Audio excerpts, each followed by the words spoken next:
Oke, selamat malam, Bapak dan Ibu, Bu Reni, Pak Anjas, Pak Novi, selamat malam. Ya, selamat malam, Pak. Selamat malam. Ini sebenarnya saya agak bingung, diminta untuk membahas apa ya, Pak Novi?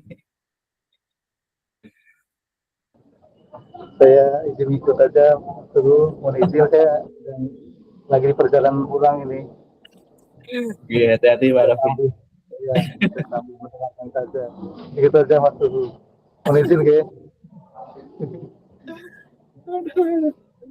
Harusnya liburan ini malah ngisi gitu ya. Oke, sambil nunggu Bapak Ibu yang lain, nanti mungkin singkat saja karena saya sebenarnya juga sampai lupa programnya ya, sampai lupa programnya karena dari Mas Zainal cuma diminta untuk membahas materi ulang seperti itu. Kemudian mungkin nanti kalau Bapak Ibu ada pertanyaan seputar sertifikasi cloud practitioner maupun AI practitioner, nanti mungkin bisa kita bahas di sini sekalian begitu. Kemudian untuk materinya nanti akan saya bagi mungkin di grup, saya kirim di sana saja karena sebenarnya cukup tidak banyak tapi ada beberapa yang detail seperti itu, termasuk ada tips and triknya juga. Dan saya kira sebenarnya mungkin dengan trainer yang dari AWS saya kira juga sudah dikasih tips and trick juga. Jadi mungkin nanti saya akan mengulas sedikit saja. Kemudian saya juga tidak dikasih tahu Bapak Ibu sertifikasinya AI atau yang cloud. Cuma dari Mas Zainal diminta untuk AI dan juga cloud seperti itu.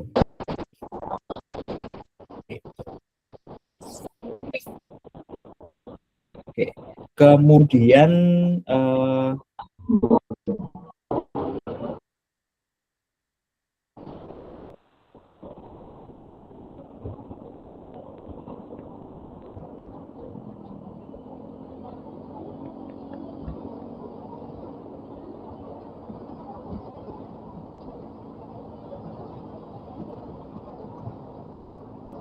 screen dulu.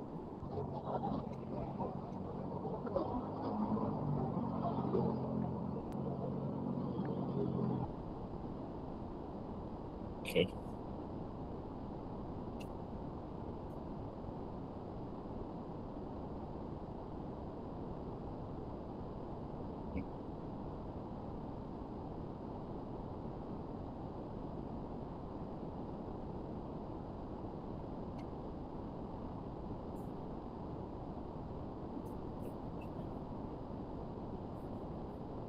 Oke.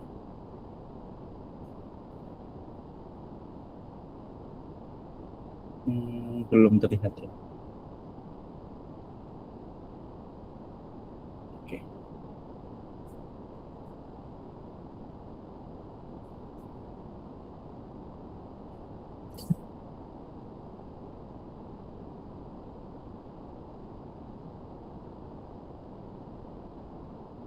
Oke, selamat malam Pak Purwanto. Nih. Selamat malam, Mas. Maaf baru join ini. Iya ya, Pak. Kita juga baru mulai. Oh, ini. Nah, juga agak ini juga ya. Kita langsung mulai saja, Bapak Ibu semuanya. Mungkin nanti cuma sekilas-sekilas aja karena saya juga tidak tahu pastinya dari Pak Zainal diminta untuk mengisi yang persiapan sertifikasi seperti itu. Kemudian nanti mungkin ada dua yang akan saya bahas. Yang pertama adalah HWS Certified Cloud Practitioner.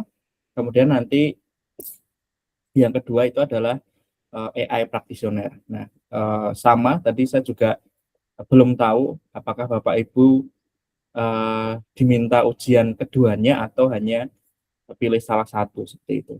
Nah, kalau yang Certified Cloud Practitioner saya kira sudah pernah ada pelatihannya yang dari AWS, kurang lebih sama, cuma di sini saya ngambil intisarinya saja. Ada beberapa poin yang nanti mungkin bisa kita diskusikan dengan Bapak Ibu semua, dan kemudian untuk PDF-nya nanti akan saya kirim juga di grup supaya nanti Bapak Ibu bisa membaca ulang seperti itu. Kemudian untuk AWS Certified Cloud Practitioner ini tidak ada perubahan, jadi masih sama dengan aturan yang sebelumnya yang Bapak Ibu mungkin sudah pernah baca. Jadi untuk soal juga 65 soal, kemudian untuk skornya belum ada perubahan, masih minimal 700, kemudian tidak ada tidak ada penalti. Jadi harapannya nanti ketika Bapak Ibu ujian, kalau tidak salah kemarin atau tadi ya Mas Zainal juga sudah bilang ada Bapak Ibu yang sudah ujian tapi belum lulus atau seperti apa saya kurang paham. Itu tidak masalah, minimal kalau sudah pernah ujian tidak lulus itu sudah tahu sudah tahu bentuk soalnya kayak gitu. Jadi bentuk soalnya kayak gitu. Jadi nanti ketika mungkin akan diberikan voucher lagi, Bapak Ibu sudah tahu skema dan juga bentuk soalnya ya kurang lebih sama gitu ya. Nah, untuk soal sebenarnya juga saya coba tanyakan ke beberapa teman-teman yang baru-baru ujian dengan yang sudah ada di internet, itu tidak jauh beda. Jadi sebenarnya kalau Bapak Ibu butuh soal-soal atau butuh latihan soal, itu di internet juga sudah banyak gitu ya. Tinggal ya ketik saja AWS Certified Cloud Practitioner gitu, nanti akan muncul. Dan biasanya kalau dari saya itu merekomendasikan yang dari tutorial Dojo gitu. Nanti mungkin saya juga tampilkan juga. Tapi kalau Bapak Ibu mau resmi itu bisa langsung latihan soal di AWS Skill Builder seperti itu. Itu yang resminya. Nah, mana yang paling banyak keluar? Dua-duanya sebenarnya punya potensi keluar, cuma memang selama ini soalnya memang tidak benar-benar mirip, tetapi contoh mungkin kalau satu orang sudah ujian, soalnya adalah studi kasus gitu ya. Studi kasusnya itu yang pertama ujian adalah toko buah gitu. Kemudian nanti ada orang kedua ujian, sebenarnya skemanya sama, jawabannya sama, cuma diganti dengan toko handphone, kurang lebih seperti itu. Jadi secara soal sebenarnya sama. Nah, kemudian untuk waktu ujiannya juga tidak ada perubahan, masih 100 menit. Nanti kalau seumpama Bapak Ibu ngecek di person view itu bisa nambah 30 menit sebenarnya, karena itu fungsinya untuk kita yang non English gitu ya. Jadi kita bisa mengajukan tambahan waktu sebanyak 30 menit. Jadi nanti total ujiannya Bapak Ibu itu ada 130 menit kurang lebih. Oke. Kemudian karena tidak ada penalti, maka harapannya nanti ketika Bapak Ibu ujian itu sebisa mungkin dikerjakan semua. Jadi jangan sampai ada yang kosong. Jadi bisa tidak bisa harus diisi gitu. Siapa tahu nanti malah yang tidak bisa diisi ngasal, siapa tahu bener gitu. Biasanya kadang kayak gitu. Nah, oke. Oke, kemudian saya coba langsung ke intinya saja. Jadi kalau di AWS itu kita kenal ada 6 keunggulan utama dari AWS Cloud. Oke, jadi kalau seumpama kemarin Bapak Ibu ikut yang versi dari trainernya AWS, itu pasti akan kalimat awalnya itu akan selalu dibuka dengan kenapa sebuah perusahaan itu pindah ke teknologi cloud gitu. Nah, alasannya di sini ada 6. Yang paling sering keluar di ujian yang mana gitu. Nanti mungkin saya akan lebih banyak bahas yang sering keluar di ujian saja. Yang paling sering keluar di ujian itu adalah CAPEX to OPEX gitu ya, atau capital expense ke operational expense. Itu yang paling sering keluar biasanya gitu. Nah, maksudnya apa? Ini hanya refresh lagi. Saya kira Bapak Ibu juga sudah sangat katam gitu ya, karena sudah berkali-kali sampai saya pun juga bingung apa yang harus disampaikan gitu. Karena sudah bertemu mungkin beberapa kali dengan Bapak Ibu. Saya hanya refresh saja. Capital expense to operational expense itu artinya mengubah belanja yang awalnya harus membeli besar dulu di awal. Jadi kalau seumpama masih menggunakan tradisional computing, itu kan biasanya harus beli server, harus bangun gedung. Dengan diubah ke operasional, itu maka kita bisa menggunakan teknologi cloud itu dengan dibayar sesuai dengan pemakaian kayak gitu. Jadi sesuai dengan pemakaian. Kemudian yang kedua, biasanya yang paling sering keluar itu adalah yang pertama tadi capital expense to operational expense. Yang kedua itu adalah economic of scale. Nah, economic of scale itu semacam istilahnya mungkin diskon gitu ya. Semakin banyak kita beli, biasanya harga per unitnya itu makin murah gitu. Nah, ini yang sering jadi pertanyaan adalah kenapa AWS itu murah gitu. Tapi di sini ada dua perspektif gitu Bapak Ibu. Perspektif kita sebagai individu yang menggunakan AWS dan perspektif sebuah perusahaan yang menggunakan AWS. Nah, mungkin saya akan coba bedakan menjadi dua. Yang pertama adalah dari sisi perusahaan ketika menggunakan AWS tentu lebih murah gitu. Karena ya AWS itu memang desainnya adalah B2B, business to business. Jadi kalau kita punya perusahaan menggunakan AWS tentu lebih murah gitu kelihatannya. Nah, tetapi kalau kita di posisi kita sebagai individu, sebagai developer individu menggunakan AWS itu akan terasa lebih mahal malahan. Itu yang dialami oleh beberapa teman-teman saya gitu ya. Loh, saya pindah dari platform A ke platform AWS gitu. Tapi kok malah lebih mahal gitu.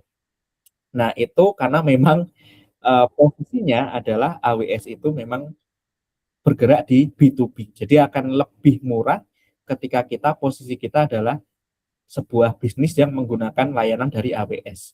Kalau kita posisinya adalah individu, maka itu akan terasa lebih mahal kayak gitu.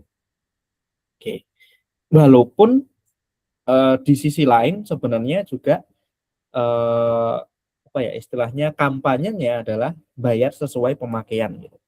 Bayar sesuai pemakaian, tapi kalau seumpama kita individu kan lebih mahal gitu ya kelihatannya. Itu sebenarnya iya gitu. Nah, kemudian ada berhenti menebak kapasitas itu cukup jarang keluar di ujian. Kemudian speed and agility itu juga jarang keluar. Biasanya yang paling banyak itu memang yang capek to OPEX gitu ya, atau capital expense to operational expense gitu. Nah, cheat-sheet-nya biasanya soal itu akan menyebut, saya kurang tahu, nanti mungkin bisa dicek apakah ujian AWS CPE yang sekarang bisa diubah ke bahasa Indonesia atau tidak gitu. Karena setahu saya yang terakhir itu tidak bisa. Nah, biasanya di soal itu selalu menyebutkan titik-titik mengurangi biaya pemeliharaan hardware gitu. Atau titik-titik ubah belanja modal jadi biaya operasional. Nah, itu pasti jawabannya adalah capital expense to operational expense. Nah, biasanya kayak gitu. Oke. Nah, kalau bedanya capital expense sama operational expense, saya kira itu sudah pernah dijelaskan oleh trennya AWS. Kalau capital expense itu belanja modal besar di awal, beli aset gitu ya. Kemudian kalau operational expense itu biaya operasional rutin sesuai pemakaian. Biasanya yang skemanya adalah sewa. Sewa itu biasanya masuknya ke operational expense gitu. Oke. Oke, kemudian ini juga yang sering keluar itu adalah, dan yang paling sering kebalik biasanya, saya sering menemui beberapa bapak ibu yang kebalik di antara AWS Well Architecture Framework sama Cloud Adoption Framework itu sering kebalik gitu ya. Nah, sama-sama ada 6 juga, makanya wajar kalau kebalik. Kalau Well Architected itu memang fokusnya ke desain arsitektur teknis. Tapi kalau yang cloud adoption itu adalah transformasi. Jadi bagaimana sebuah bisnis itu atau sebuah perusahaan itu beralih menggunakan AWS gitu. Nah, maka di situ ada adoption framework-nya. Nah, cicitnya biasanya kita cukup menghafalkan fungsinya saja. Kalau cloud adoption framework itu sebuah strategi untuk migrasi atau untuk pindah gitu ya, yang awalnya dari pindah itu ada beberapa macam pindahnya. Ada yang dari bisnis ke bisnis, ada yang dari individu ke bisnis atau sebaliknya kayak gitu. Nah, tapi kalau well architected itu adalah rancangan teknisnya. Ini saya pun juga pas awal-awal belajar juga kebalik-balik gitu ya. Mana yang AWS well architected, mana yang cloud adoption framework.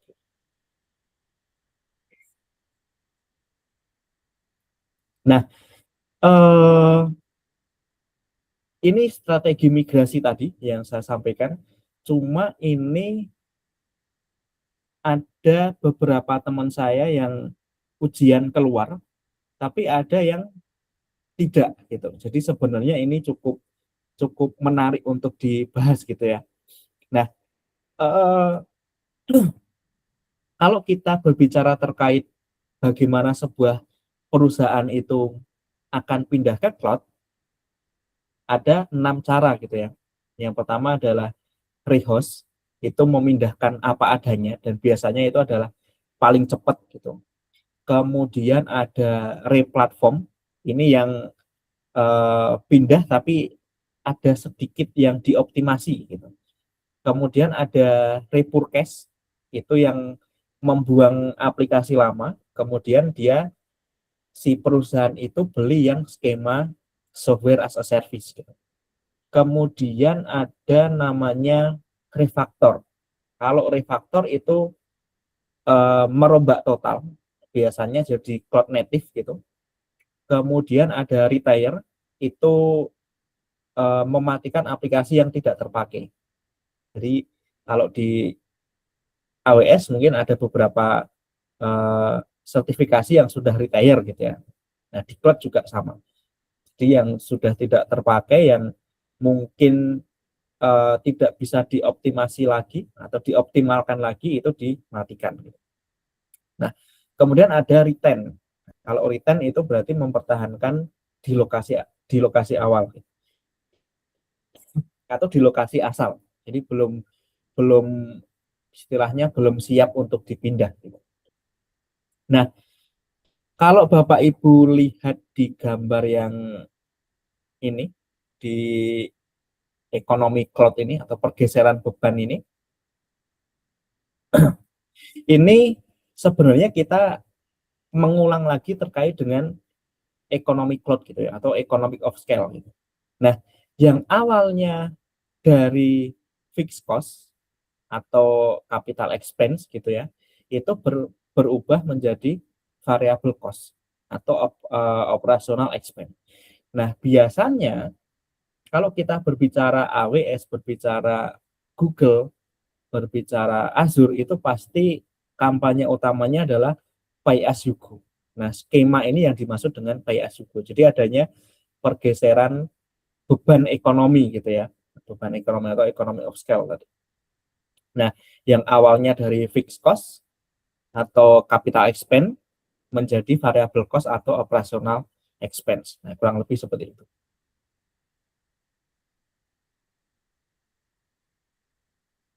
Ya. Nah, ada satu layanan dari AWS yang biasanya sering keluar juga, itu namanya adalah AWS Snow Family. Nah, mungkin Bapak Ibu juga sudah pernah mendengar gitu ya. Namanya adalah AWS Snow Family, itu yang di bagian ini. Jadi ada Snow Mobile, ada Snowball, dan lain sebagainya. Nah, fungsinya si Snowball ini yang juga sering ditanyakan gitu ya. Bagaimana caranya memigrasikan data yang berukuran sangat besar dalam ukuran terabit atau mungkin petabit gitu ya, tanpa internet yang stabil. Ini Indonesia banget gitu ya, tanpa internet yang stabil gitu. Biasanya kalau beberapa provider kalau sudah di atas jam 10 gitu, itu sudah mulai tidak stabil gitu. Nah, ini cukup pertanyaan yang kontekstual gitu ya. Nah, jawabannya itu biasanya kita menggunakan salah satu layanan dari AWS, namanya adalah AWS Snow Family, atau pokoknya yang berhubungan dengan AWS Snow. Ada Snowball dan ada Snow Mobile. Tapi kalau biasanya di soal itu tertulisnya adalah AWS Snow Family biasanya gitu. Di dalamnya nanti ada Snowball dan Snow Mobile.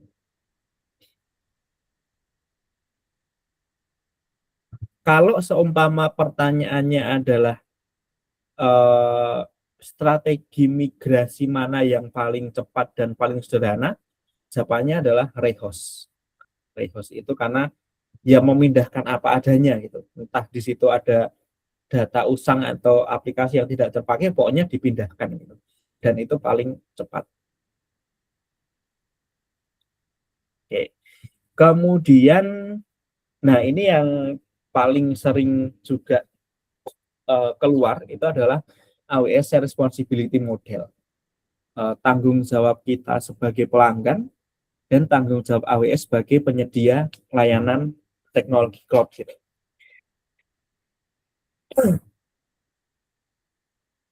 Oke. Nah, sebenarnya AWS Responsibility Model ini keamanan apa ya?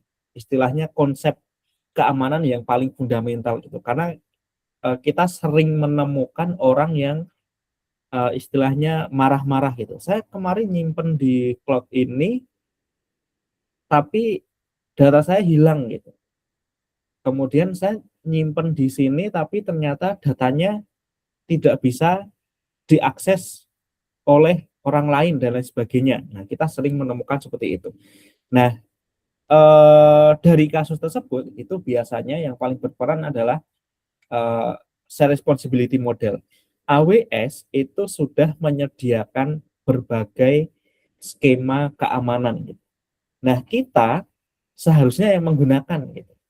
Bukan AWS yang menggunakan, karena AWS menggunakan. Nah, sedangkan kita kadang lupa gitu.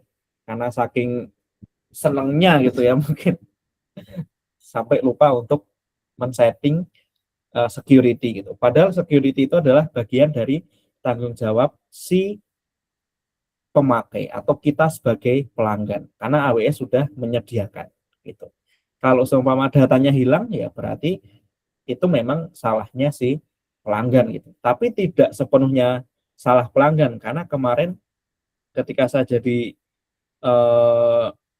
di kelas namanya adalah AWS Restart itu, ada satu dari peserta Restart itu sempat diskusi, jadi datanya itu hilang, dan ternyata hilangnya itu karena memang si AWS dalam tanda kutip gitu. Nah ternyata karena posisinya adalah dihilangkan oleh penyedia layanan, nah akhirnya kan AWS-nya tanggung jawab. Nah tanggung jawabnya itu adalah kemarin datanya memang sudah tidak bisa dikembalikan, tapi dapat kredit 15.000 dolar kalau saya tidak salah untuk penggunaan AWS konsol gitu. Jadi sebagai ganti ruginya gitu. Tapi datanya tidak bisa dikembalikan gitu. Bagi gantinya dikasih kredit sebesar 15.000 dolar.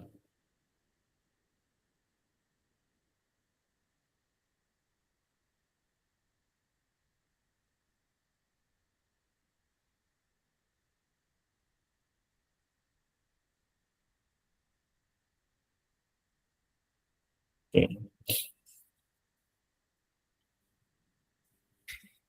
Oke, kemudian kalau IAM saya kira Bapak Ibu sudah sangat familiar karena ini biasanya pertama kali kita membuat akun AWS Console itu akunnya langsung root user gitu ya. Biasanya langsung tipenya adalah root user. Nah, cuma ada beberapa kelemahan dan ada beberapa istilahnya saran gitu ya, bahwa yang awalnya adalah root user itu harus kita ubah jadi IAM gitu. Karena nanti takutnya ketika akun kita dipinjam oleh orang, si orang itu kan bisa mengakses dengan root user. Root user itu kan ibaratnya adalah apa ya, super admin gitu ya mungkin ya, super adminnya gitu. Jadi pertama kali daftar biasanya kita sudah langsung jadi super admin atau root user. Kalau IAM kan ibaratnya satpamnya gitu ya. Nah biasanya kalau Bapak Ibu masih mempertahankan menggunakan root user, itu sarannya adalah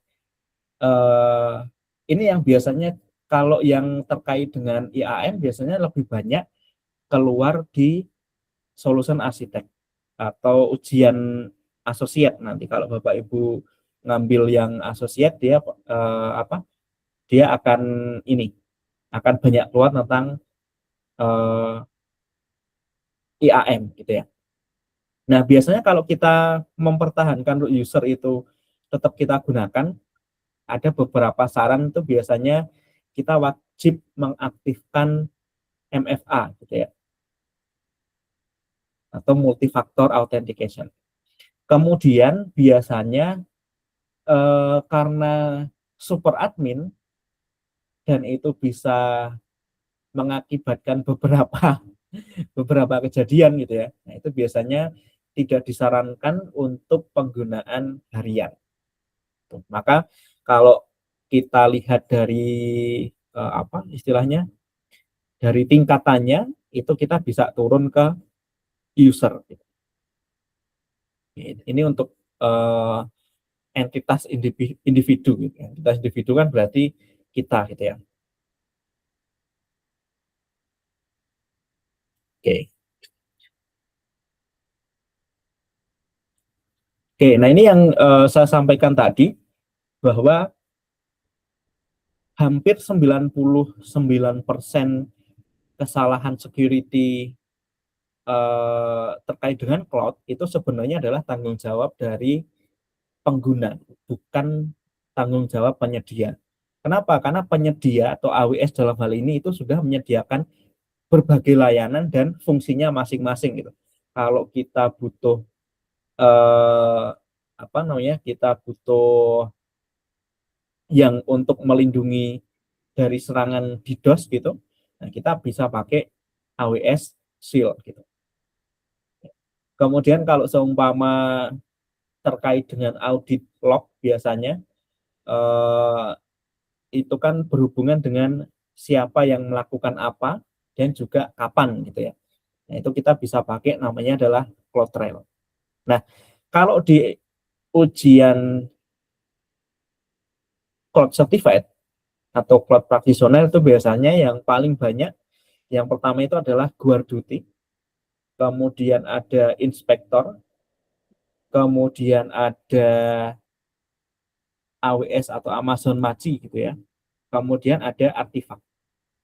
Nah, kalau Guarduty itu biasanya yang paling sering muncul, gitu. Baru nanti diikuti oleh Inspektor, kemudian Machi sama Artifact. Kalau Guarduty itu untuk ancaman yang mencurigakan. Nah, target utamanya biasanya akun sama jaringan.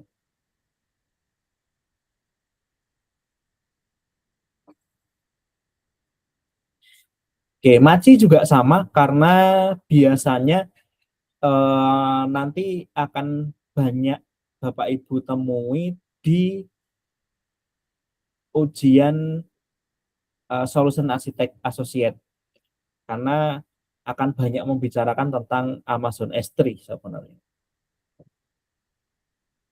Dan itu yang cukup familiar seharusnya dengan kita karena Google Drive-nya AWS lah gitu ya, istilahnya.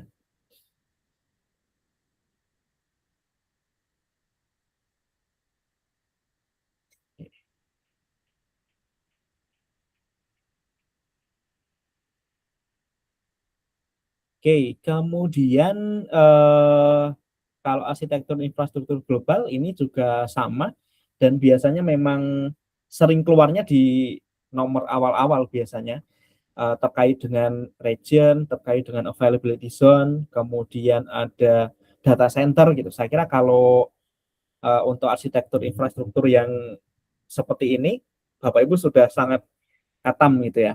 Nah, cuma mungkin ada beberapa poin. Contohnya kayak yang sering keluar tuh adalah multi region dan juga multi ASI gitu ya, atau availability zone. Kalau multi availability zone itu biasanya untuk high availability atau ketersediaan tinggi. Tapi kalau multi region itu biasanya untuk disaster recovery atau pemulihan bencana dan kedaulatan data. Jadi biasanya kalau yang multi region itu memang penggunaannya, contoh mungkin data centernya yang satu ditempatkan di satu tempat yang cukup rawan bencana gitu ya. Kemudian yang satunya di tempat yang paling aman. Nah, penggunaan multi region itu menjadi penting ketika data center yang ada di rawan bencana tadi itu terjadi gangguan gitu. Nah, maka yang bisa merecover atau pemulihan itu yang ada di tempat yang aman. Gitu. Kan aturannya kalau tidak salah dalam satu region itu harus ada minimal 3 availability zone gitu ya, biasanya gitu. Nanti baru di dalamnya availability zone itu ada beberapa data center dan biasanya juga harus lebih dari 3 atau lebih dari 2 gitu. Oke.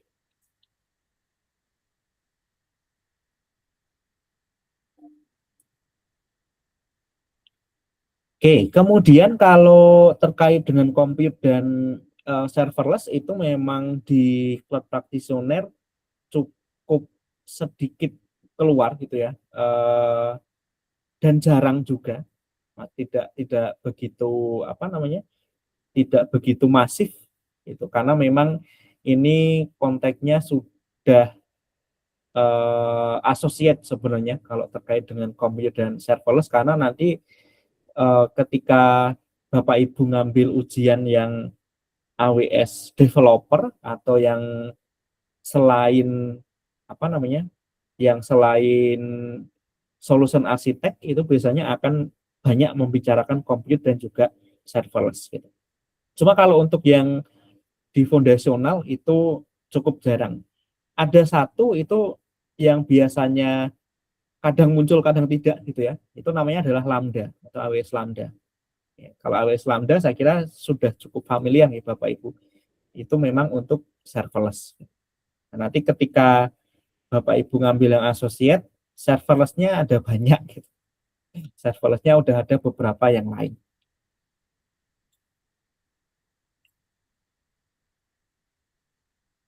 Oke. Kemudian yang terkait dengan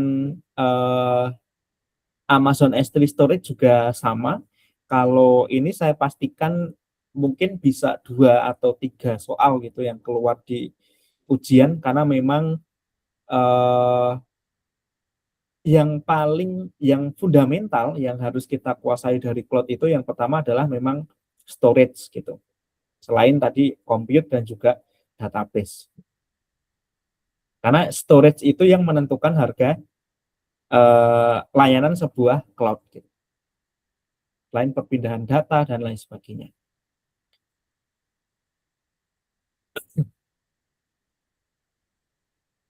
Oke, nah di sini sebenarnya kalau Bapak Ibu lihat, kita sedang membicarakan 2 wilayah yang cukup berlawanan gitu ya, cukup berbeda. Yang satu adalah wilayah penyimpanan, yang satu adalah database itu. Sebenarnya mungkin kalau kita yang awam atau saya yang awam, saya akan bilang bahwa penyimpanan dan database itu sebenarnya dalam tanda kutip sama gitu ya, karena fungsinya juga sama-sama untuk menyimpan gitu. Nah, cuma perbedaannya adalah kalau di Amazon S3 itu memang skemanya adalah object storage gitu. Nah, object storage itu kalau Bapak Ibu bisa mencermati, itu ibaratnya kayak ini ya, apa namanya, spektrum suhu, ukuran suhu itu namanya termometer gitu. Itu bisa diukur dari termometer gitu ya, mana yang paling sering diakses dan mana yang jarang diakses gitu. Kalau kita nyimpen data di Amazon S3 dan kemudian datanya itu sering diakses, maka rekomendasinya itu adalah disimpan di S3 standar gitu. Tapi kalau seumpama jarang diakses atau infrequent access gitu ya, jarang diakses atau infrequent access, itu biasanya sarannya adalah di S3 standar IA. IA-nya itu kan singkatan dari infrequent access. Itu paling mudah untuk dihafal tuh sebenarnya. Jadi kalau besok Bapak Ibu menemukan soal yang kurang lebih mengatakan bahwa ada seorang developer yang menyimpan data namun jarang diakses, nah, sudah pasti jawabannya adalah S3 standar IA gitu ya, infrequent access.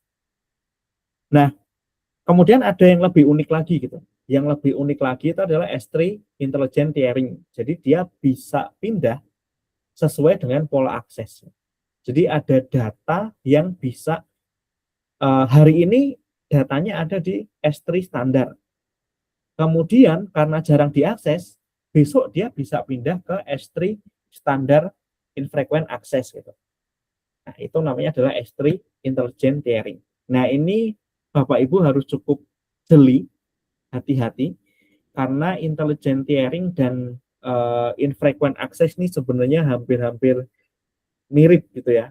Cuma bedanya adalah kalau intelligent tiering itu dia skemanya adalah otomatis bisa berpindah sesuai dengan pola akses. Jadi dia bisa menyesuaikan, kalau seumpama Bapak Ibu nyimpan di S3 intelligent tiering, besok bisa ditemukan di standar, besoknya lagi bisa ditemukan di infrequent access. Nah, kemudian kalau mau lebih murah itu ada namanya S3 Glacier atau Deep Archive. Nah, ini cukup murah, tetapi yang perlu dipahami adalah aksesnya lama. Jadi kalau kita mau ngambil lagi itu aksesnya cukup lama, pengambilannya lama gitu ya. Kemudian ada juga EBS, Elastic Block Storage gitu ya. Block Storage itu biasanya untuk EC2. Kemudian ada Elastic File Storage. atau EFS itu biasanya untuk file storage. Kalau Amazon FDS kan untuk relasional. Kemudian kalau Aurora itu biasanya untuk relasional performa yang buatan dari AWS. Kemudian kalau Amazon DynamoDB itu biasanya untuk NoSQL atau serverless, atau bisa juga untuk kalau layanan yang butuh latensi milidetik rendah. Oke, triknya adalah kalau seumpama skemanya adalah Bapak Ibu pengen AWS itu membackup otomatis, maka Bapak Ibu pakainya yang RDS gitu. Itu yang paling sering keluar biasanya.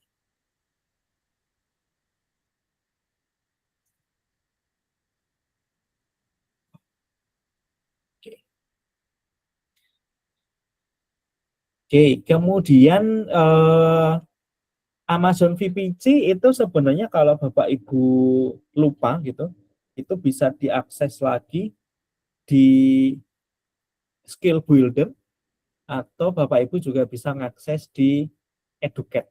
Kalau mau full lab yang gratis itu bisa di Educate, pakai Educate itu nggak masalah, karena apa namanya, biar langsung ke VPC-nya gitu. Kalau seumpama lupa skemanya gitu ya.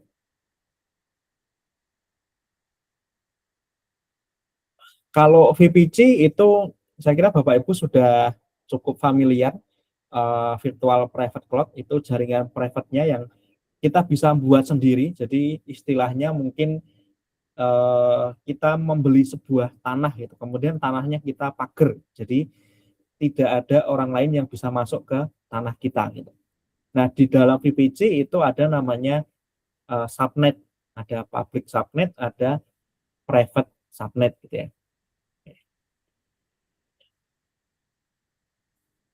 Kalau membicarakan terkait jaringan mungkin cukup menarik kalau Bapak Ibu di TKJ gitu ya.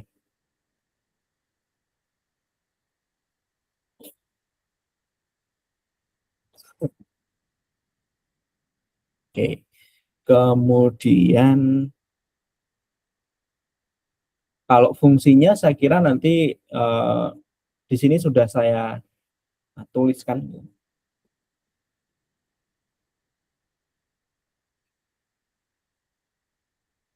Oke. Ini cheat-sheet-nya nanti yang bisa Bapak Ibu gunakan.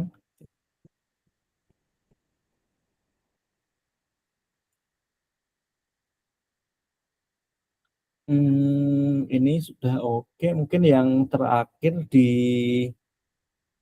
Cloud Practitioner itu terkait dengan support plan. Ini yang juga sering keluar, dan ini Bapak Ibu harus cukup jeli dan hati-hati karena kadang kita sering kebalik mana yang bisnis, mana yang enterprise. Nah, itu yang sering kita temui. Biasanya kalau basic, kalau yang support plan itu artinya kalau Bapak Ibu ada kendala ketika menggunakan menggunakan AWS, itu ada support plan-nya. Kalau ada yang basic, ada yang developer, ada yang bisnis, ada yang enterprise gitu. Nah, kalau yang basic itu biasanya gratis, tetapi Bapak Ibu jangan berharap terlalu tinggi karena memang karena gratis, jadi biasanya respon dari AWS-nya juga lama gitu ya. Tetapi Bapak Ibu bisa mengirim istilahnya kayak apa ya, sosial medianya gitu ya. Ada namanya AWS Repost. AWS Repost itu kalau Bapak Ibu punya problem ketika menggunakan AWS, itu bisa diposting di sana. Nanti yang jawab memang bukan belum tentu AWS, tapi mungkin nanti ada developer lain gitu ya, yang memberikan saran, oh ini harusnya seperti ini, kemudian problemnya di sini, cara mengatasinya seperti ini. Nah, itu yang paling sering itu biasanya di AWS Repos namanya. Kemudian yang kedua itu adalah developer. Kalau developer berarti biasanya individu gitu ya. Nah, eh, developer biasanya mungkin kalau Bapak Ibu sudah ini ya, sudah coba kemudian sudah mau eksperimen gitu. Eksperimen-eksperimen menggunakan Amazon, kemudian ada kendala, nah itu bisa disampaikan di developer. Biasanya kalau yang skemanya developer itu kita harus ngirim email dan ngirim email di jam kerja. Nah, sedangkan jam kerjanya di Indonesia dengan di kantornya AWS gitu ya, katakanlah itu berbeda gitu. Nah, itu pasti juga akan butuh waktu cukup lama gitu ya. Atau kalau di Indonesia 5 hari kerja, mungkin di Amerika juga sama 5 hari kerja gitu. Oke, kemudian yang ketiga itu bisnis. Nah, itu biasanya supportnya itu di bawahnya enterprise. Jadi Bapak Ibu bisa bisa apa menyampaikan kendalanya dan biasanya itu akan direspon itu kurang lebih 15 menit sampai 1 jam biasanya kayak gitu. Nah, kalau yang enterprise itu biasanya nggak cocok untuk kita gitu, nggak cocok untuk maksudnya saya dan Bapak Ibu yang dalam hal ini menggunakan AWS untuk individu atau untuk uji coba gitu. Karena yang enterprise itu biasanya memang digunakan untuk skala perusahaan. Nah, kalau yang skala perusahaan itu biasanya akan dapat namanya technical account manager. Jadi akan dapat asisten langsung yang istilahnya menemani gitu, yang akan memandu. Nah, itu biasanya responnya cepat, 15 menit. Kemudian selain responnya cepat, itu juga akan langsung dapat dedicated TAM gitu, atau technical account manager.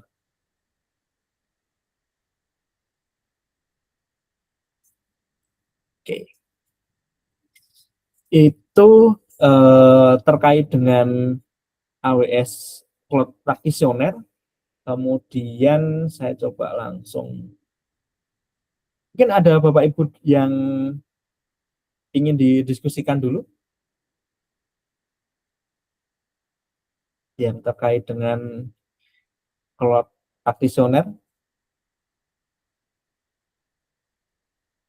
Saya kira sudah cukup familiar gitu ya.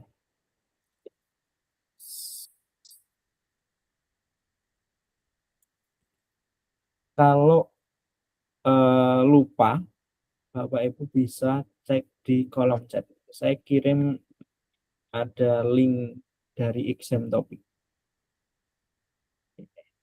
Itu kalau saya tidak salah dulu juga pernah saya kirim juga. Itu yang bisa Bapak Ibu gunakan untuk melihat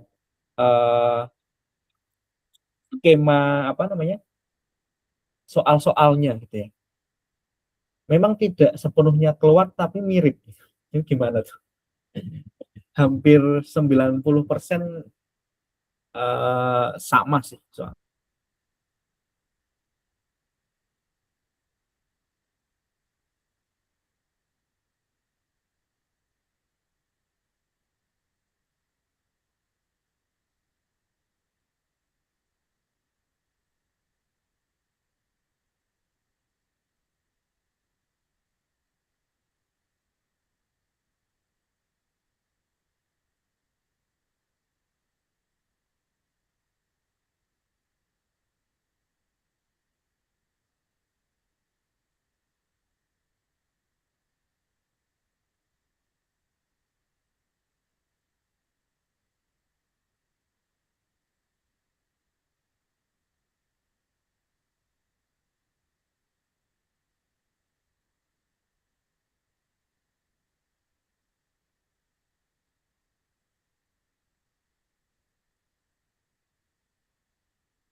Oke, kalau belum ada diskusi mungkin saya coba lanjut ke Certified AI Practitioner.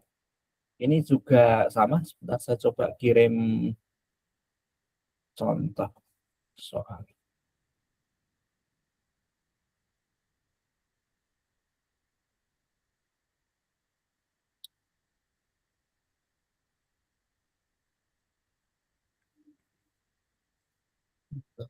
Oke. Saya kirim di kolom chat, nanti Bapak Ibu bisa cek. Yang pertama tadi Certified Cloud Practitioner, yang kedua itu adalah Certified AI Practitioner.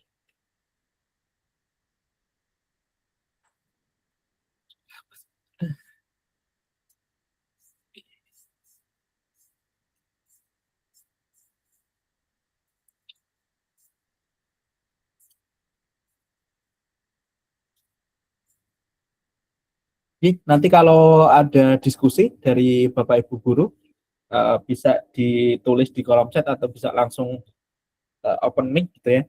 Saya lanjutkan ke Certified AI Practitioner. Ini yang cukup baru dan ini yang sering Bapak Ibu dengar gitu ya.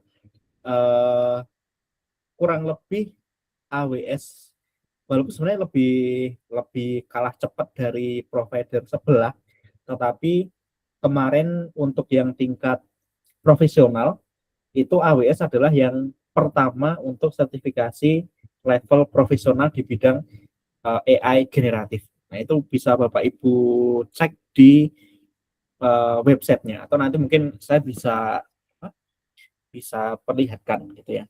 Cuma memang biayanya yang cukup mahal ya, $300. Sekarang kayaknya dolar sedang menguat ke berapa? 17.700 sepertinya. Jadi agak sedikit murah gitu ya. Murah untuk ukuran yang punya uang gitu. Oke. Kurang lebih sama untuk skema ujiannya karena sama-sama fundamental. Jadi tadi Cloud Practitioner dengan AI Practitioner itu hampir sama. Soalnya itu adalah 65 soal, kemudian minimal nilainya itu adalah 700 per 1000. Jadi kalau Bapak Ibu dapat 700 itu sudah lulus. Kemudian untuk skema soalnya juga sama, multiple choice dan juga multiple response. Kemudian ada yang skema mengurutkan dan juga pencocokan. Gitu. Kemudian juga tanpa penalti untuk kalau Bapak Ibu menjawab salah. Jadi harapannya nanti ketika ujian sama tetap dikerjakan semua. Nah, kalau Bapak Ibu lihat di sini ada domain dan juga ada bobotnya gitu ya. Bobot domainnya ini tidak berpengaruh ke penilaian sebenarnya. Jadi katakanlah gini, maksudnya karena application of foundational model adalah 28%, maka ya sudah saya belajarnya paling banyak di application of fundamental model. Nah, itu justru salah gitu ya. Kenapa? Karena domain ini sebenarnya tidak menentukan, tidak begitu berpengaruh terhadap nilai. Jadi tetap harus Bapak Ibu pelajari semua. Jadi tidak ada tidak ada istilahnya ya sudah saya belajar yang persen domainnya cukup tinggi gitu. Nah, itu tidak.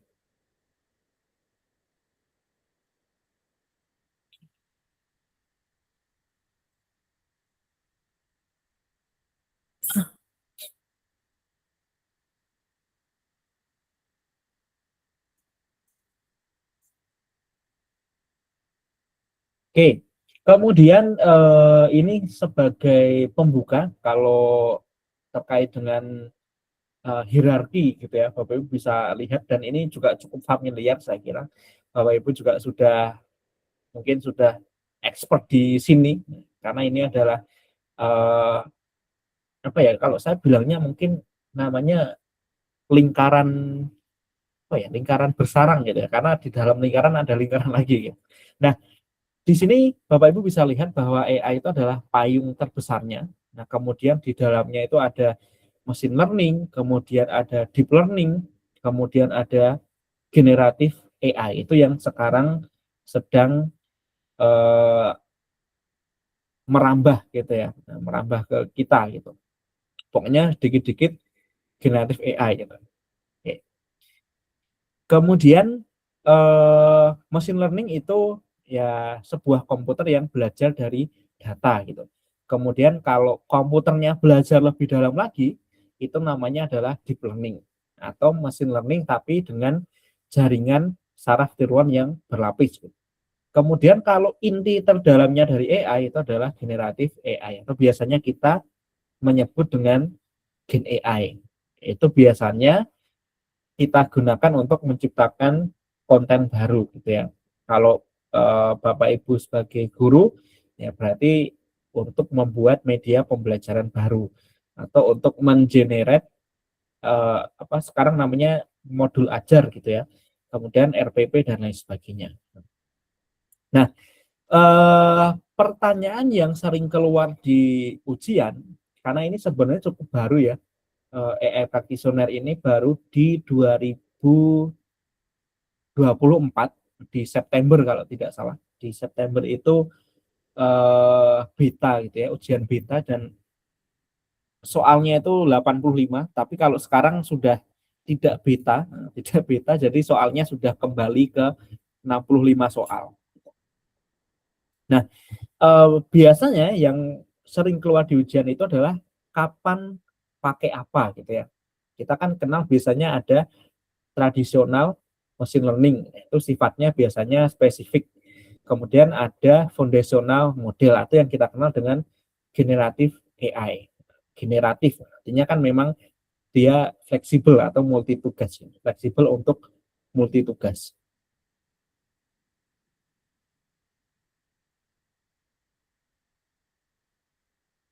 Oke, jadi kalau seumpama nanti Bapak Ibu menemukan soal yang kata kuncinya gitu ya, kata kunci di soalnya itu, kalau seumpama soal butuh bisa dijelaskan dan presisi untuk regulasi, berarti jawabannya adalah tradisional ML gitu ya, tradisional machine learning. Tapi kalau di soal itu kata kuncinya mengatakan butuh fleksibilitas dan menghasilkan konten, berarti jawabannya adalah generatif AI.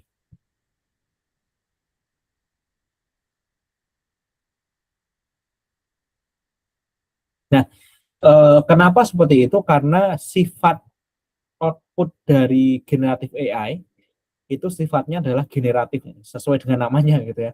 Bisa berbeda-beda dan menciptakan konten baru. Oke. Kalau use case-nya mungkin yang khas dari generatif AI ya pembuatan konten, kemudian peringkasan dokumen gitu ya. Kemudian juga chatbot otonom itu biasanya juga pakai generatif AI.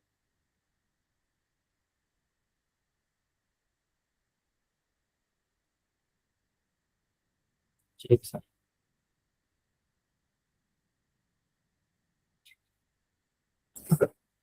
Oke, kemudian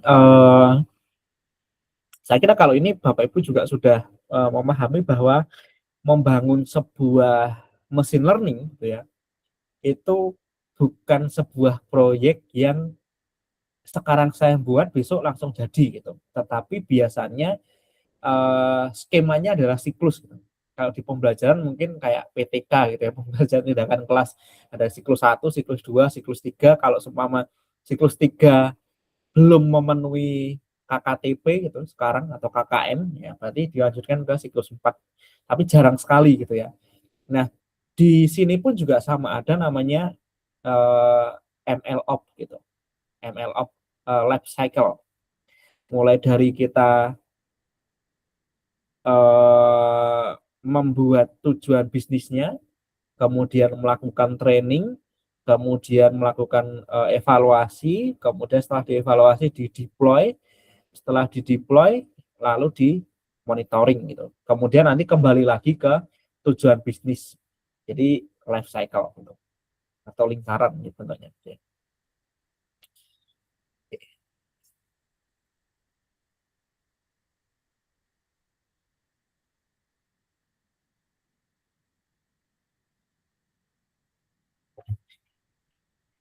Oke, kemudian yang menjadi pertimbangan adalah mohon diingat karena AWS Certified AI Practitioner itu adalah level fundamental.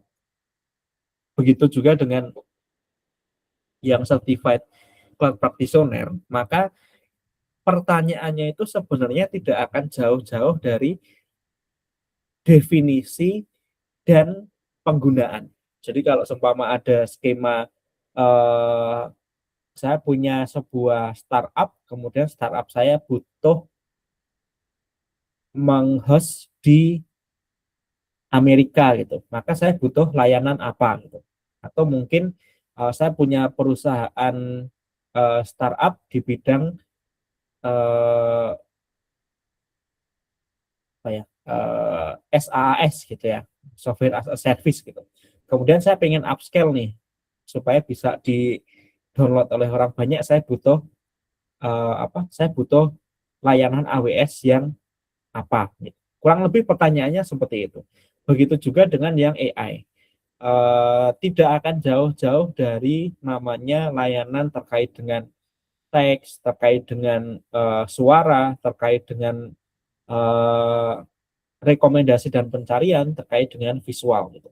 Nah, ada beberapa yang saya kira ini cukup mudah untuk dihafalkan lah ya, kalau yang layanan AI yang dikelola oleh AWS. Jadi ada yang paling sering itu biasanya adalah transkrip, Amazon Transcript itu untuk speech to text, kemudian ada Amazon Polly itu text to speech, kemudian Leg. Amazon Leg itu dulu awal-awal kalau nggak salah saya juga dikenalkan dengan Amazon Leg gitu ya. Nah, itu untuk membangun chatbot karena dulu pas awal-awal 2021 sepertinya itu kan masih orang lomba-lomba buat chatbotnya dulu untuk otomasi gitu. Di Amazon ada namanya Amazon Lex. Kemudian ada Amazon Recognition itu untuk deteksi objek. Kemudian ada Amazon Tag Rex itu untuk ekstraksi teks dari dokumen scan atau PDF. Kemudian ada Amazon Personalize itu mesin untuk rekomendasi. Itu biasanya karena Netflix itu menggunakan Amazon, jadi saya akan mencontohkan Netflix. Netflix itu juga menggunakan Amazon Personalize. Walaupun sebenarnya Netflix itu dia punya apa sih namanya sistem sendiri gitu, tapi masih pakai punyanya AWS, tapi dia ganti nama apa ya namanya. Nanti Bapak Ibu bisa cek. OCR apa ya? Kok OCR? Namanya OCR atau apa itu? Jadi dia tetap pakai punyanya Amazon, punyanya AWS, tapi diubah namanya gitu. Yang untuk deliver apa film.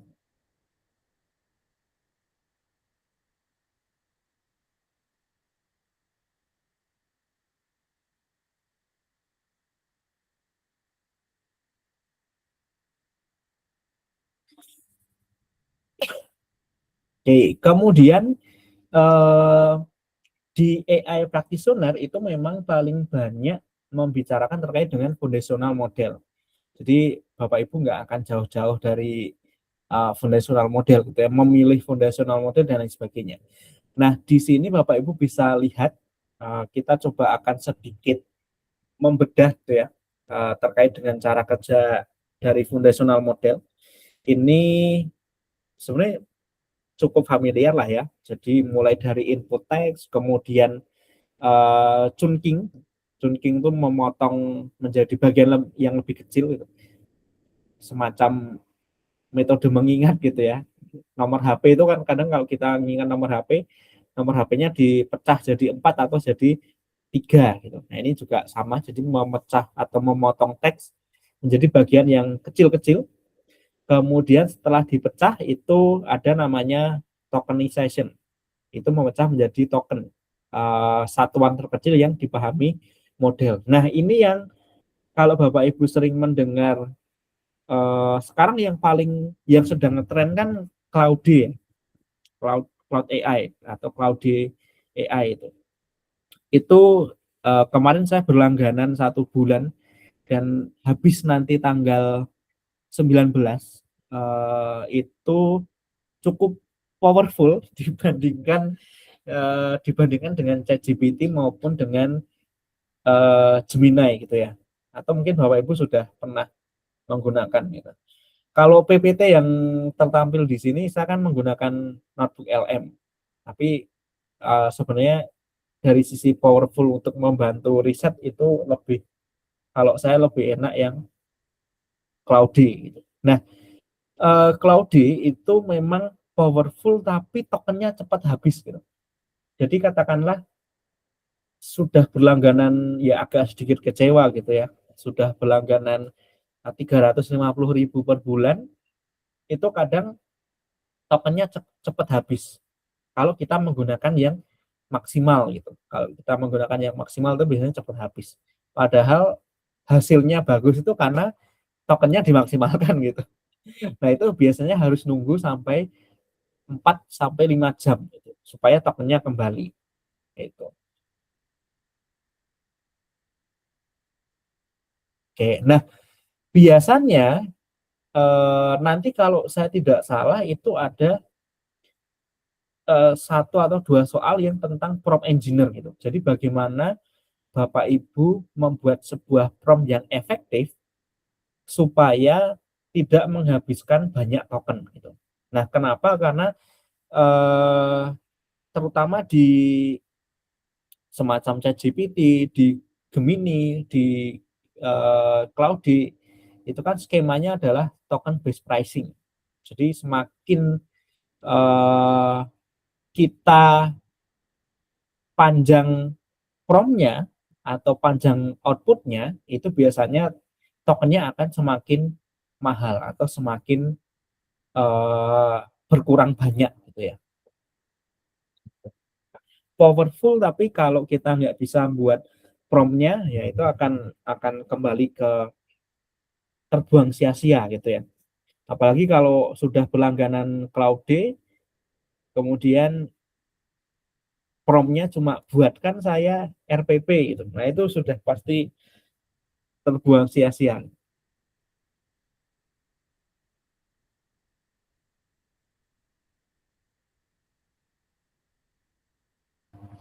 Oke.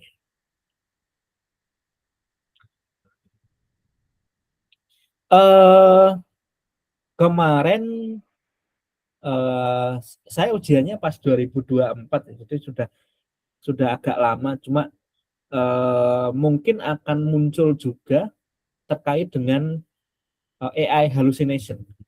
Jadi bukan kadang ya, tapi hampir 60 sampai 70% tuh kadang AI menghasilkan output yang sifatnya adalah halusinasi gitu. Jadi kalau seumpama kita tidak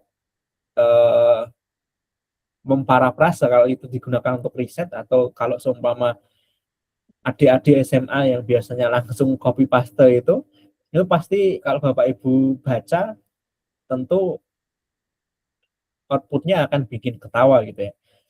Karena sudah AI-nya halusinasi sama anaknya tidak di parafrase gitu, atau langsung langsung di copy paste. Ini yang juga keluar di ujian terkait dengan AI hallucination. Bagaimana si AI itu menghasilkan output yang informasinya atau outputnya itu sebenarnya fiktif. Tapi bagi kita yang benar-benar tidak tahu, itu kelihatannya itu sangat logis gitu. Jadi kayak dia memberikan rekomendasi strategi marketing gitu. sebenarnya cukup cukup fiktif gitu. Tapi karena kita baru tahu, oh iya ya, jadi kadang kok terlihat sangat logis gitu.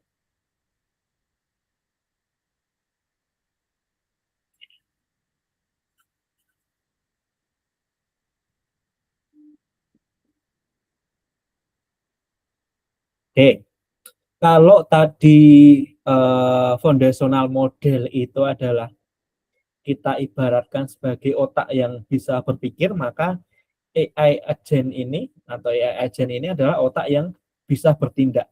Jadi kalau foundational model itu dia sifatnya hanya berpikir, kalau yang AI agent ini atau agent ini adalah dia yang menjalankan atau dia yang bertindak gitu. Atau kita biasanya menyebut juga dengan istilah otak orkestrasi gitu ya, karena dia memang skemanya dia bisa bertindak, dan ini yang membuat Mac Mini ya, Mac Mini mahal tuh, yang M3, M4 tuh jadi mahal. Awalnya 8 juta, sekarang harganya bisa 14 sampai 15 juta karena ternyata Mac Mini digunakan untuk membuat sebuah AI agent gitu.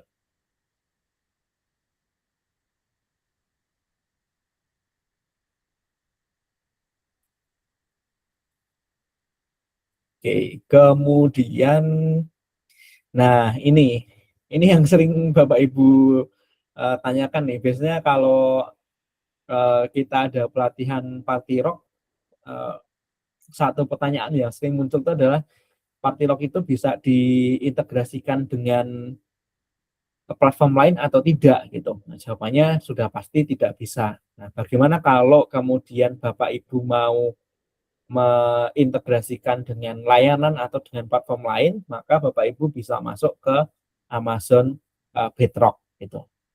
Nah, Amazon Bedrock itu istilahnya adalah ya kita bisa mengakses secara serverless gitu ya ke berbagai foundational model. Jadi kalau seumpama sekarang banyak foundational model, kita bisa mengakses itu secara serverless lewat Amazon Bedrock. Istilahnya satu pintu akses atau single access point gitu. Nah, biasanya kita sebut dengan Bedrock API.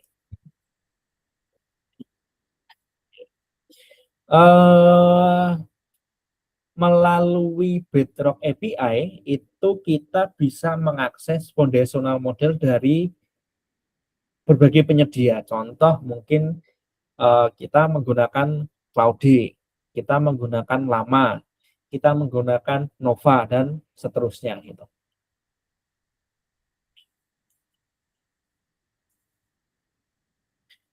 Oke.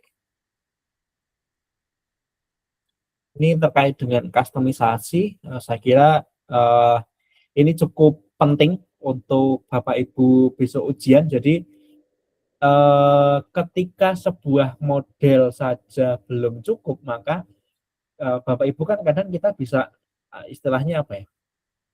Istilahnya adalah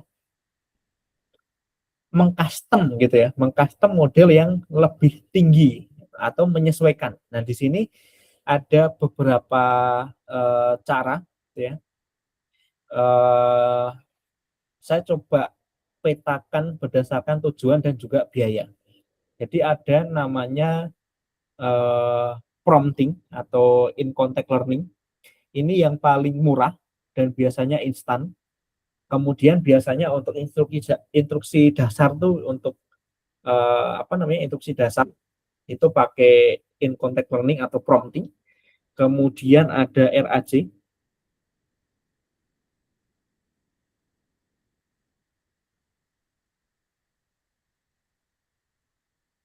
Oke, kemudian ada RAG gitu ya, atau Retrieval Augmented Generation. Itu biaya menengah, biasanya digunakan untuk memperbarui pengetahuan model dengan data internal.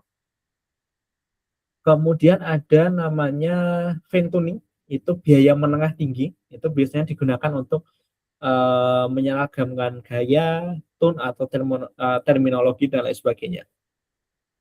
Kemudian ada namanya pre-training. Nah, ini yang paling mahal dan juga lama. Jadi kita bisa membangun model foundation atau foundation model dari nol, dari titik nol.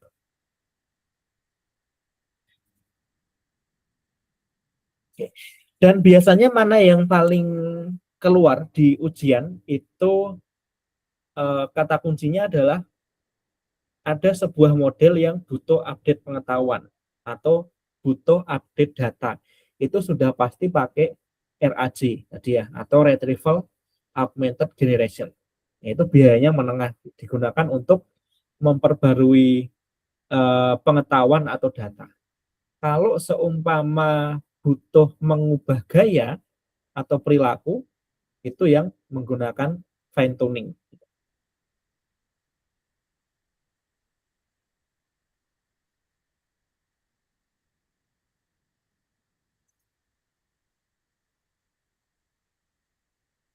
Oke.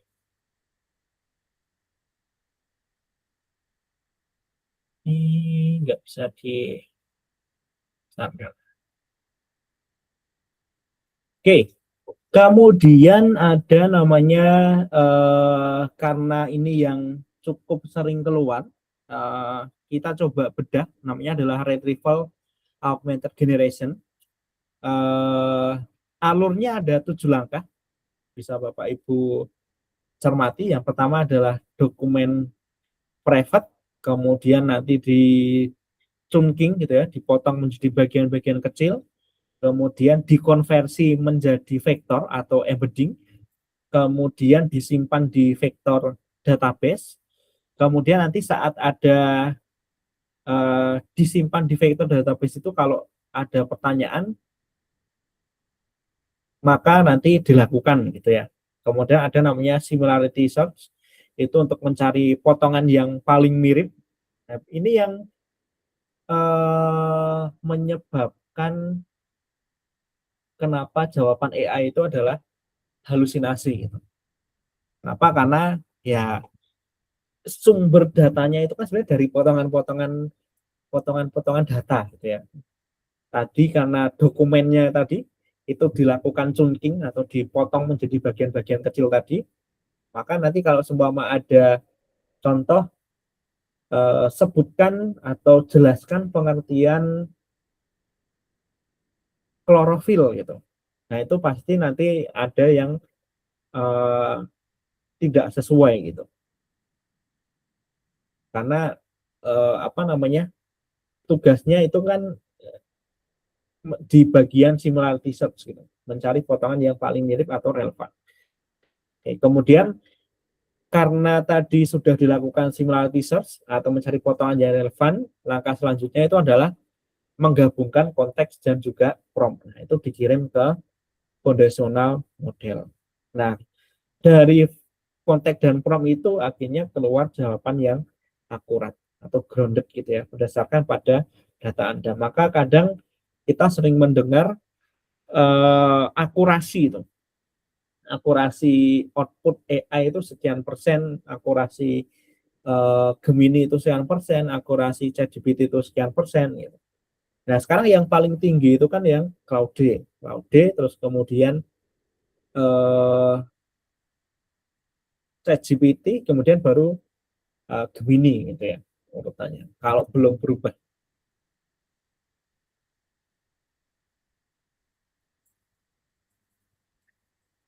Oke, kemudian nah ini yang saya sampaikan tadi. Jadi karena AI itu sudah pasti Bapak Ibu nanti ada soal yang terkait dengan spektrum prompt engineering gitu ya. Karena kita nggak akan jauh-jauh dari buat prompt sebenarnya.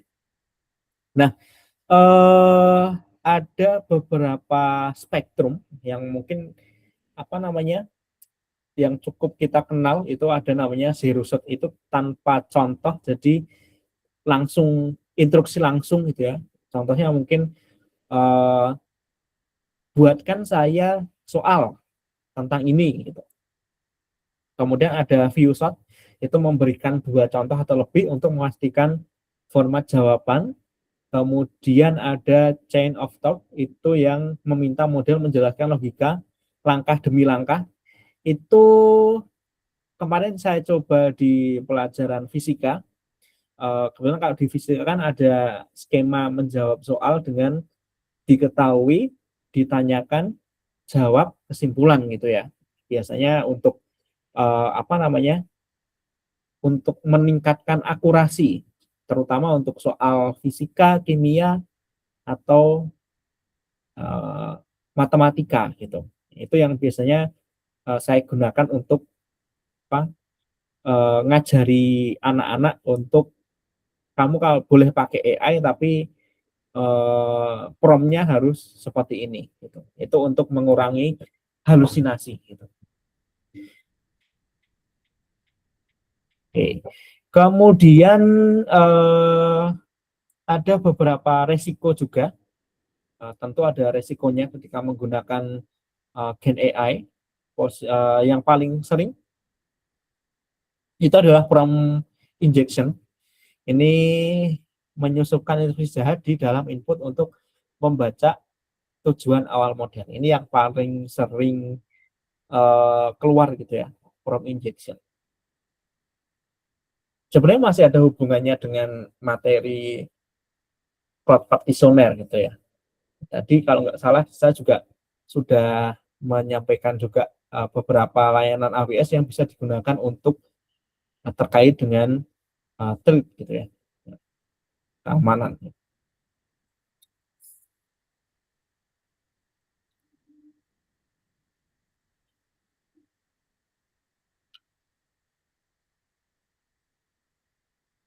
Metrik evaluasi saya coba bahas sedikit. Jadi kalau metrik evaluasi itu sebenarnya tidak begitu kelihatan di soal ujian.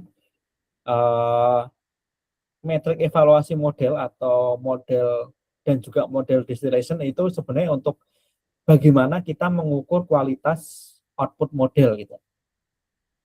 Sebenarnya ini hafalan sih. Nanti kalau Bapak Ibu mau menghafalkan sangat boleh dan sangat disarankan gitu ya. Karena skemanya adalah berpasangan. Jadi kalau RAUC itu untuk mengukur overlap kata, fokus utamanya untuk evaluasi peringkasan. Kalau BLEU itu untuk mengukur akurasi penerjemahan, fokus utamanya untuk evaluasi translation dan sebagainya.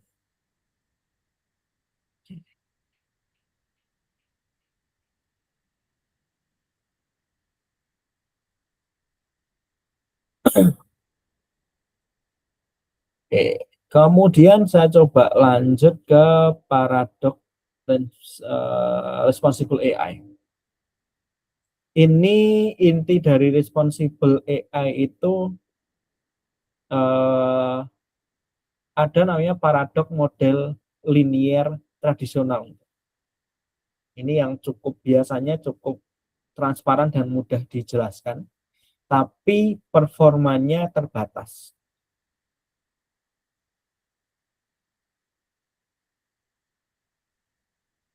Ini cukup kurang familiar sih kalau seumpama di ujian di ujian AI practitioner ini jarang membahas ini. Kecuali nanti kalau Bapak Ibu ambil satu tingkat di atasnya yang associate itu yang machine learning, nah ini juga ada.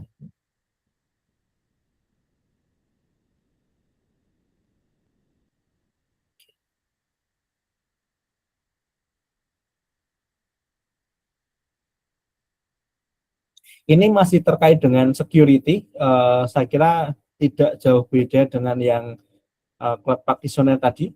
Jadi skemanya masih sama, skemanya tetap mengikuti model atau skema share responsibility model. Jadi AWS bertanggung jawab atas keamanan komputasi dasar dan infrastruktur cloud, kemudian pelanggan itu bertanggung jawab terhadap keamanan data dan penggunaan AI-nya. Nah, kita bisa menggunakan dua layanan dari AWS. Yang pertama adalah Amazon Maji gitu ya, itu untuk memindai data training dari kebocoran data pribadi, kemudian ada Bedrock Guardrail, gitu ya. Itu memblokir teks yang toksik gitu ya, secara real time. Oke. Kemudian kalau semua Bapak Ibu mau mengaudit terkait dengan tata kelola juga, ada namanya CloudTrail. Oke. Atau kalau mau memantau perubahan, itu ada AWS Config. Kemudian kalau mau mengumpulkan bukti, itu menggunakan AWS Audit Manager. Kalau terkait dengan sertifikasi, sertifikasi berbeda dengan sertifikasi ujian yang ada di sini ya, maksudnya. Ini sertifikasi dokumen gitu. Itu Bapak Ibu bisa menggunakan AWS Artifact.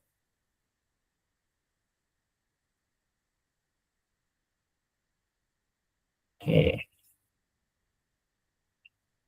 Ini strateginya, saya kira nanti saya kirim di grup ya.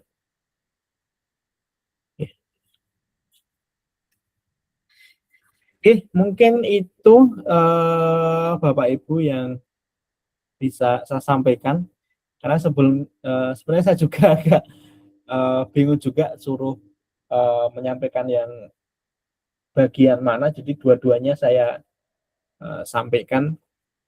Semoga Bapak Ibu bisa ada sedikit gambaran, walaupun kemarin sudah ikut yang dari trainernya dari AWS, saya kira itu sudah cukup sebenarnya, tapi saya diminta untuk menambahi lagi. Saya kira ini yang bisa saya tambahkan, dan kemudian nanti kalau terkait dengan soal-soal mungkin saya juga ada beberapa e-book yang bisa Bapak Ibu baca gitu ya.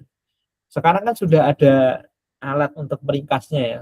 Bapak Ibu bisa pakai notebook LM gitu. Saya pun juga pakai notebook LM untuk meringkas materinya.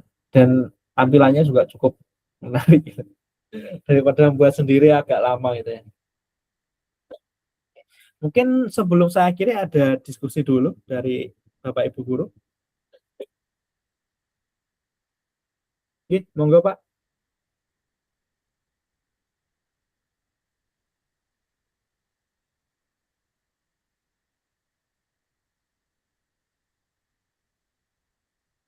Monggo kalau ada diskusi. Pak Purwanto nih.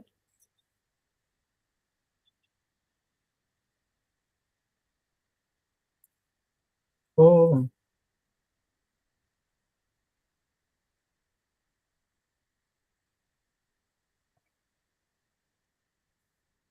oh iya, bentar Pak. Coba saya ini dulu.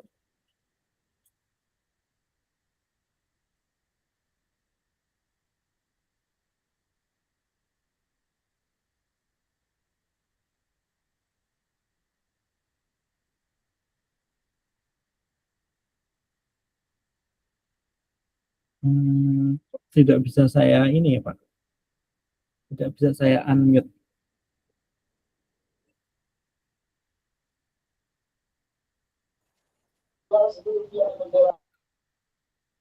Tuh Pak Fahri bisa.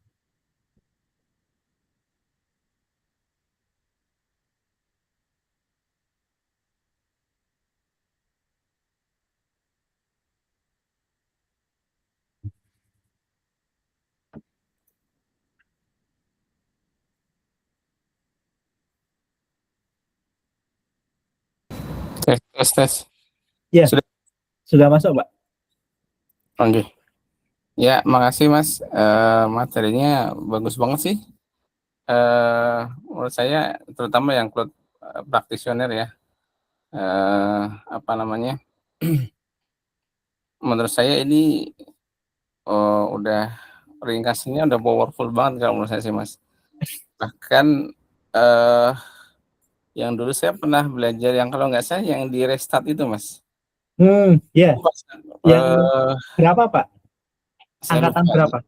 saya lupa ya. Kayaknya sekitar 2023 apa ya? Oh, belum 2023. ketemu saya, berarti saya baru Iya. jadi trainernya kemarin. Iya. itu saya merasa kayaknya materinya tuh berat banget gitu. Iya, Jadi benar. terlalu detail gitu sehingga pas begitu ujian itu mau ujian itu untuk mengumpulkan apa namanya ya, ikhtisar materi itu jadi kayak gimana ya, mengumpulkan materi yang begitu banyak itu jadi malah kayak kita nyangkutnya itu malah samar-samar semua gitu loh. Nah, dari materi yang tadi Mas bikin itu menurut saya bagus banget sih. Ini bikinnya pakai apa, Mas? Saya Bikin pakai sendiri? ngeringkasnya sendiri, terus yang ngubah PPT-nya ke notebook LM, Pak, saya. Oh gitu. Tapi Ya, Masya Allah ya, bagus ya. Wow. kalau Jadi ini justru saya kayak ter-refresh ulang gitu dari materi yang sekian banyak itu langsung kayak pas dijelasin tek tek tek tek tek gitu langsung kayak oh ini gitu Mas. Jadi ada apa namanya kayak ter-refresh lagi itu. Nah, yang mau saya tanyakan Mas, itu kan tadi ada 15 soal yang tidak ada jawabannya atau nol gitu ya maksudnya ya? ya, Pak, tidak dinilai. Tidak dinilai atau memang tidak ada jawabannya, Mas? Hmm, Tidak dinilai, tapi kita nggak tahu soal yang nomor berapa, Pak. Jadi itu digunakan untuk, kan gini ya, di AWS itu kan ada CLF C0 berapa gitu kan, Pak, belakangnya itu, belakang Ya. kodenya itu. Mm-hmm. Nah, itu digunakan untuk memperbarui ujian ke depannya. Nah, yang CLF sekarang, Cloud Practitioner itu sekarang sudah CLF C02. Nah, kemungkinan besar 15 soal itu digunakan untuk istilahnya kalau kita sebagai guru tuh kayak pretest post test itu loh, Pak. Pretest post test kemudian dikumpulkan, kan ada analisisnya yaitu normalitas, homogenitas, reliabilitas, validitas gitu. Nah, itu digunakan untuk ujian ke depannya. Nah, uniknya adalah soalnya tetap 65 soal, Pak. Tetap 65 soal, tetapi yang dinilai itu hanya 50. Nah, 15-nya ini yang tidak dinilai itu kita nggak tahu nomor berapa. Jadi triknya itu adalah 65 soal itu tetap kita kerjakan semua karena kita nggak tahu soal nomor berapa yang masuk ke 15 soal tadi gitu. Oh, jadi mungkin itu kayak kayak buat ini ya. 15 soal itu untuk kayak riset gitu, Mas ya? Iya, Pak. Jadi memang digunakan untuk istilahnya kayak uji coba soal di versi selanjutnya gitu loh. Kan itu ada Oh, C gitu. C01, C02. Kalau yang AI practitioner kan ini kodenya kan AIF C01 nih. Nah, kemungkinan 2 tahun ke depan ini pasti akan ada pembaruan soal. Nah, pembaruan soalnya itu dari 15 soal yang tidak dinilai tadi gitu. Oh, yang kumpulan-kumpulan Oke, yang 15 kumpulan soal itu dari tadi. sekian Oke. ribu peserta itu kali, Mas ya? Ya, itu dikumpulkan lagi, dianalisis, kemudian jadi soal yang Baru. C02 gitu. Kurang lebih Oh, kayak gitu biasanya. oh, jadi kayak semacam jadi bank soal baru yang menjadi Ya, dianalisis dan validitasnya. Oh, ini yang valid. Oh, ini yang ya, soal mana yang banyak terjawab benarnya dan salahnya gitu kali ya mungkin ya. ya, iya, Pak. Nah, Dan saya pikir itu tadi itu saya mau nanya gitu tipsnya itu saya pikir itu emang nggak ada jawabannya karena jawabannya ya, nol itu terus nggak ada jawabannya. Saya mau nanya ciri-ciri soal yang nggak ada jawabannya seperti apa gitu. justru malah itu jebakannya, Pak. Kalau kita cari yang 15 soal itu malah nggak mengerjakan yang lain. Oh iya iya Iya, makanya karena saya nggak tahu konsepnya jadi saya pikir tadi itu eh, soal-soal yang seperti ini di skip aja gitu maksudnya nanti belakangan aja emang misalkan kayaknya sulit banget nggak ada iya. jawabannya nih jangan-jangan itu adalah soal yang tadi nggak dinilai atau memang nol gitu saya pikir jadi nggak seperti itu konsepnya. Iya, jadi kita tidak tahu soal yang nomor berapa gitu. Itu juga sama kok, Pak. Nanti kalau Bapak Ibu ambil yang associate maupun yang profesional itu juga sama. Soalnya 65 soal, 15 soal itu ada yang tidak dinilai. Jadi 50 soal itu yang dinilai. Jadi semua level sama. Cuma anehnya kan memang kita nggak tahu soal nomor berapa. Jadi mau tidak mau tetap harus dikerjakan semua. Nah, triknya itu. Oke, oke. Terus yang AI Mas, ya saya kan memang baru tahu nih, maksudnya memang baru karena belum pernah ikut sih yang trainingnya.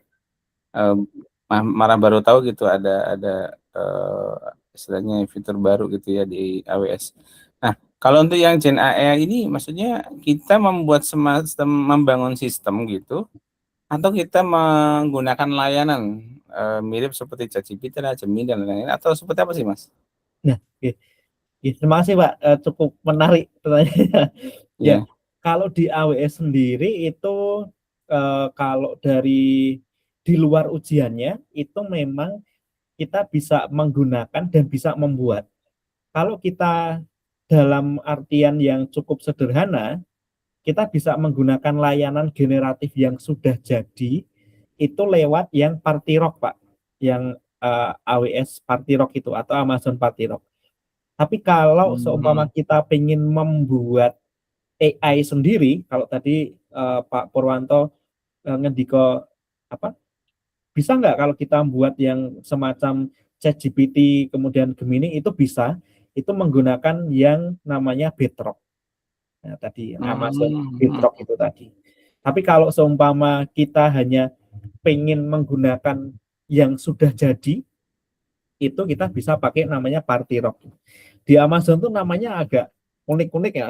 Iya, banyak sekali istilahnya, kadang bingung gitu ya. Gitu.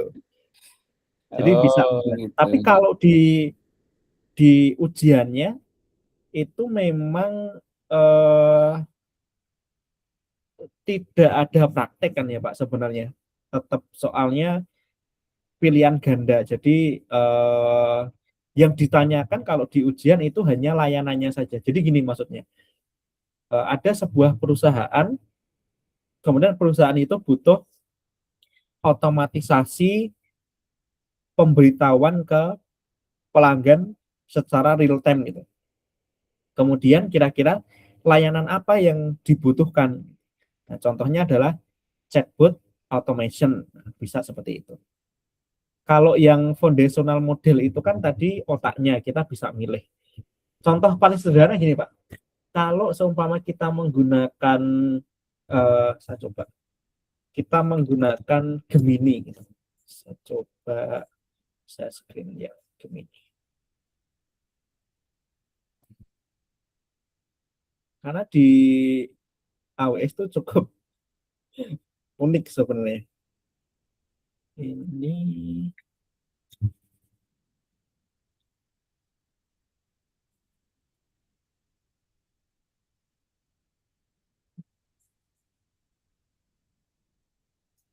belum kelihatan.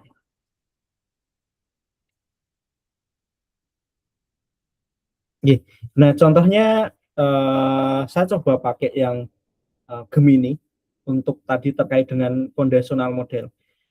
Di Gemini itu kan kalau kita pilih yang bagian ini, kita bisa milih otaknya kan Pak dalam tanda kutip. Kita mau pakai yang mana nih? Mau yang flash, yang light, atau yang 3.5 flash, atau yang 3.5 Pro. Kemudian kalau kita sudah menggunakan otak yang 3.1 Pro ini, kita pengennya yang tingkat hasil AI-nya itu yang standar atau yang mendalam gitu. Nah, biasanya kalau kita butuh jawaban yang kompleks, itu biasanya saya pilih yang mendalam gitu. Nah, tapi kalau seumpama kita hanya butuh jawaban yang pokoknya yang cepat gitu ya, sebutkan pengertian dari jaringan gitu. Saya kira pakai yang flashlight ini saja sudah cukup powerful gitu. Nah, kurang lebih gitu. Foundational modelnya tadi. Otaknya lah, kita bisa milih otaknya mau yang pinter banget atau yang biasa saja gitu. Biasa saja tapi cepat gitu jawabnya. Ya, ya, ya. Kalau di Cloud juga sama sih. Sebentar.